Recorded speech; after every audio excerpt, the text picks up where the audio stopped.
जय श्री हरि विष्णु। ओम नमः शिवाय। प्रिय भक्तजनों, धर्म कथा गंगा में आपका हार्दिक स्वागत है। इससे पहले कि आप कथा में भाव विभोर हो जाएं, हमारे चैनल को सब्सक्राइब करना न भूलें। बट सावित्री व्रत ज्येष्ठ माह के अमावस्या तिथि को मनाया जाता है। इस दिन शनि भगवान का जन्म भी हुआ था। बट सावित्री व्रत में सुहागन अपने पति की लंबी उम्र के लिए व्रत रखते हैं। सत्यवान सावित्री की कथा इस प्रकार है। राज ऋषि अश्वपति की एकमात्र संतान थी सावित्री। सावित्री ने वनवासी राजा द्युम्नसेन के पुत्र सत्यवान से विवाह किया था। लेकिन जब नारद जी ने उन्हें बताया कि सत्यवान की आयु आधी है, तो भी सावित्री ने अपना फैसला नहीं बदला और सब कुछ जानबूझकर सत्यवान से शादी कर ली। सावित्री सभी राजमहल के सुख और राज वैभव त्याग कर सत्यवान के साथ उनके परिवार की सेवा करते हुए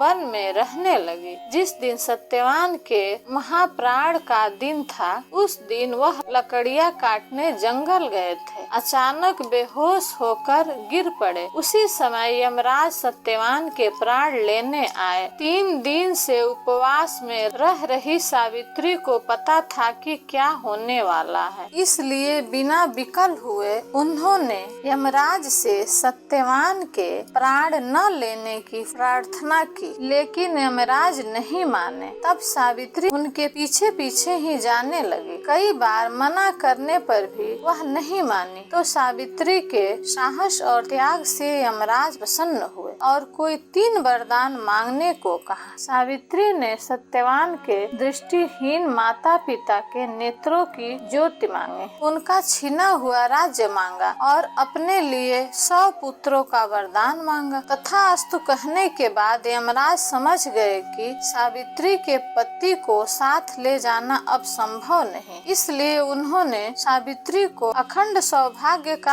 आशीर्वाद दिया और सत्यवान को छोड़कर वहां से अंतर्ध्यान हो गए। उस समय सावित्री अपने पति को लेकर बट वृक्ष के नीचे ही बैठी थी, इसलिए इस दिन महिलाएं अपने पति और जीवन साथी की दीर्घ आयु की कामना करते हुए बट वृक्ष को भोग अर्पण करती हैं, उस पर धागा लपेटकर पूजा करती हैं। बोलिए विष्णु भगवान की जय।